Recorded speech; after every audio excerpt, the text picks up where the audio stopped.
अब देखो हमारे पास एक सेल है, तो यहाँ मैं एक सेल ड्रॉ कर रहा हूँ, ओके। और इस सेल की क्या होती है, एक इंटरनल रेजिस्टेंस होती है R।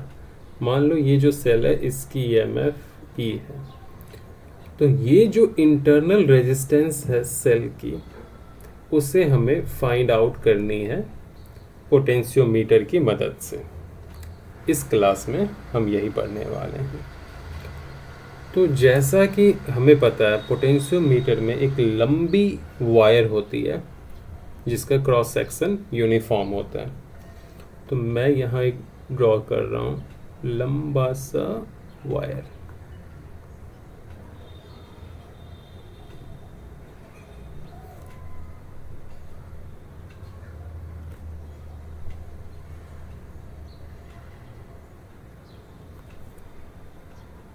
ये वायर का एक एंड है, इसको A बोलेंगे और दूसरी एंड को B बोलेंगे। हम इस वायर को कनेक्ट करेंगे एक सेल के साथ जिसकी EMF E है और एक स्विच के साथ और फिर एक रिहोस्टेट के साथ।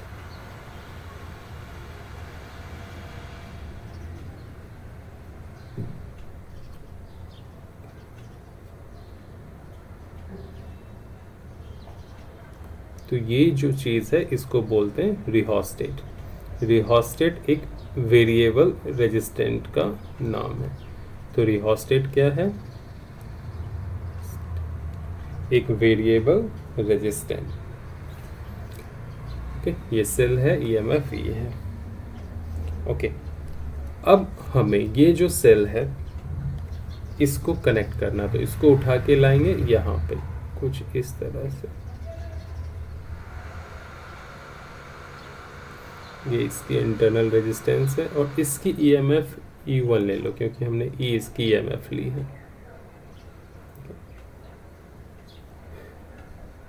इसको हम कनेक्ट कर रहे हैं मान लो एंड A के साथ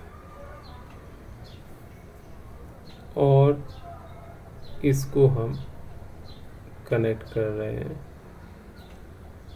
एक गैल्वेनोमीटर में, यानी गैल्वेनोमीटर की एक एंड यहाँ कनेक्टेड है और दूसरी एंड में एक जॉकी लगी हुई है जो पोटेंशियोमीटर के वायर से कनेक्ट हुई है।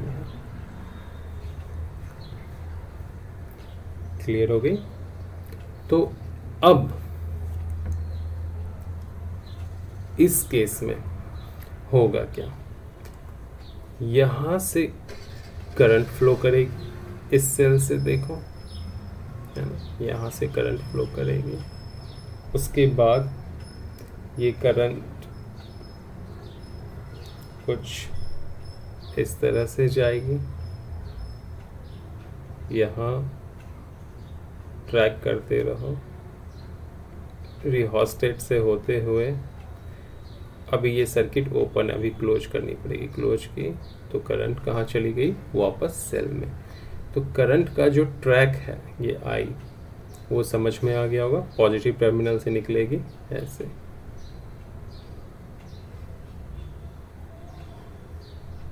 अब सवाल उठता है कि मैंने यहाँ क्यों नहीं दिखाया, करंट को तो यहाँ से डिवाइड हो जानी चाहिए, है ना। इसके पीछे एक लॉजिक है, उस लॉजिक को आपको अंडरस्टैंड करना है। यहाँ से करंट चली, मान लो करंट की कुछ पार्ट ऊपर गई, यहाँ पॉजिटिव टर्मिनल है तो यहाँ से करंट क्या होगी, इस डायरेक्शंस में आएगी। क्लियर है? और दोनों एक दूसरे को किल करेगी।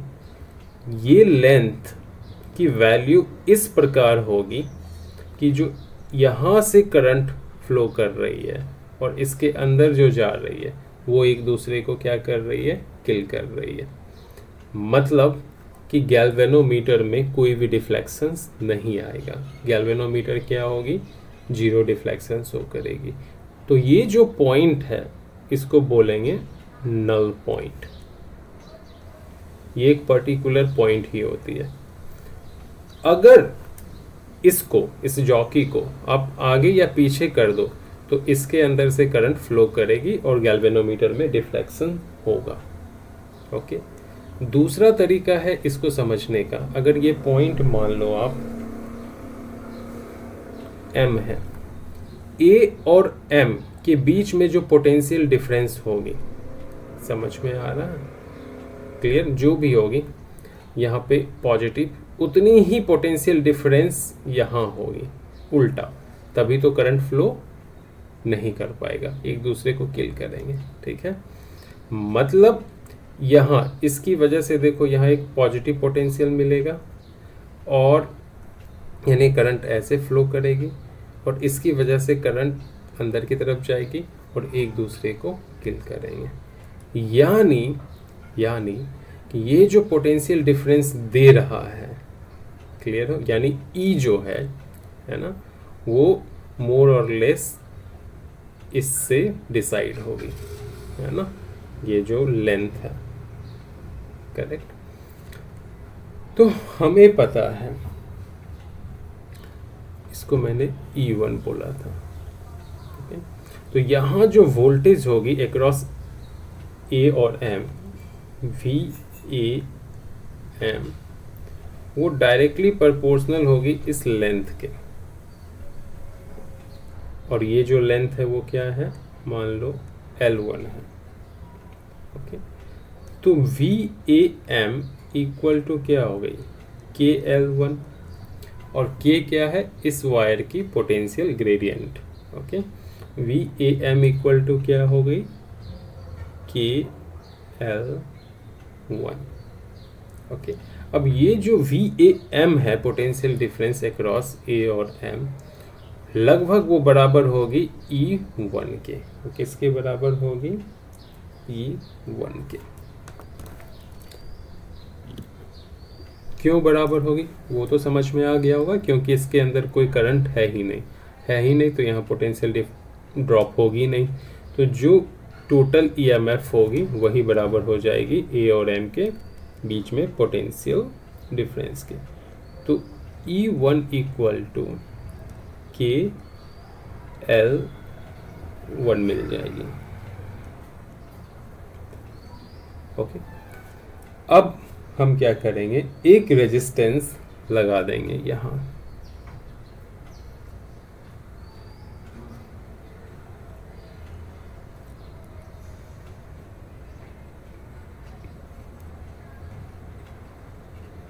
मान लो एक अननोन रेजिस्टेंस R या नोन रेजिस्टेंस, अननोन नहीं, known resistance R। Resistance box से कोई भी एक नोन रेजिस्टेंस निकाला R।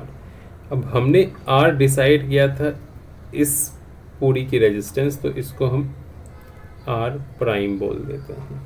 ठीक है, तो ये जो रेजिस्टेंस बॉक्स से हमने एक रेजिस्टेंस दी है R प्राइम, वो है। तो मैं इसको लिख देता हूँ, R प्राइम क्या है, नोन रेजिस्टेंस। ओके, नोन चल नहीं रही, तो ये नॉन रेजिस्टेंस, तो इसको मैं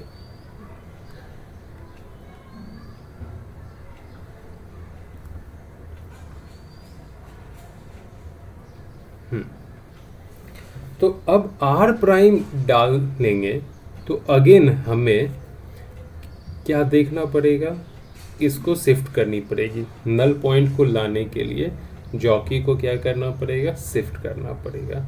क्लियर हुआ? तो नेक्स्ट जो नल पॉइंट मिलेगी उसके लिए मान लो लेंथ है L2। क्लियर हो गया? तो नेक्स्ट नल पॉइंट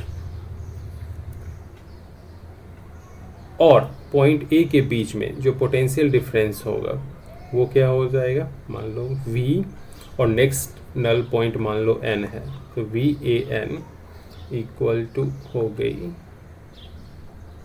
KL2। मान लो नेक्स्ट नल पॉइंट कुछ यहाँ है ना, तो VAN इक्वल टू KL2। अब यहाँ इस पॉइंट और इस पॉइंट जॉकी अब यहाँ आ जाएगी, यहाँ नहीं रहेगी। इन दोनों पॉइंट के जो बीच पोटेंशियल डिफरेंस होगा, सेम पोटेंशियल डिफरेंस इन दोनों पॉइंट के बीच में भी होगा और सेम पोटेंशियल डिफरेंस इन दोनों पॉइंट के भी बीच में होगा।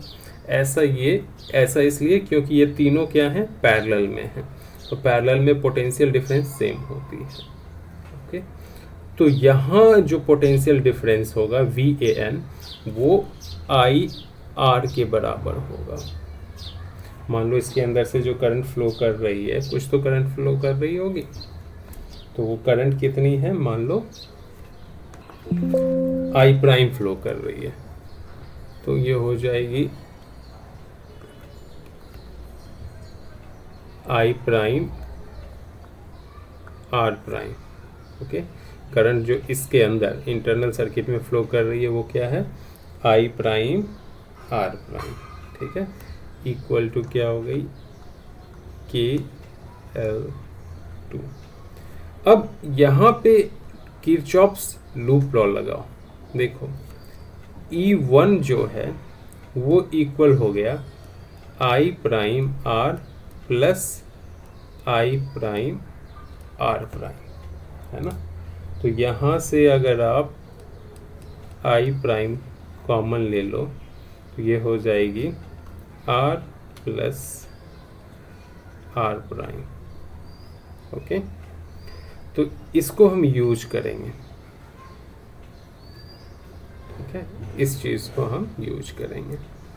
ओके, तो देखो KL2 यहाँ गिवन है I प्राइम R प्राइम और KL1 E1 गिवन है और E1 equal to I prime R plus R prime है। तो यहाँ से क्या हो जाएगा, अगर इन दोनों को डिवाइड कर दो तो ये हो जाएगा KL1 upon KL2 equal to, यहाँ क्या हो जाएगा E1 प्राइम, और E1 प्राइम कितनी है, I prime R plus R prime upon KL2। KL2 यहाँ है और वो कितनी है, I prime into R prime. तो ये I प्राइम और ये I प्राइम हो गया कैंसिल, ये K और ये K हो गया कैंसिल। तो इस R प्राइम को यहाँ डालेंगे तो L1 into L2 into R prime equal to R plus R prime. तो स्मॉल r यहाँ से निकल जाएगी, R प्राइम को इधर भेजेंगे और कॉमन ले लेंगे, तो R प्राइम कॉमन लेंगे तो L1 by L2 minus 1 equal to small r। यही हो जाएगा इंटरनल रेजिस्टेंस, यही हो जाएगा इंटरनल रेजिस्टेंस। आई विश समझ में आ गया होगा।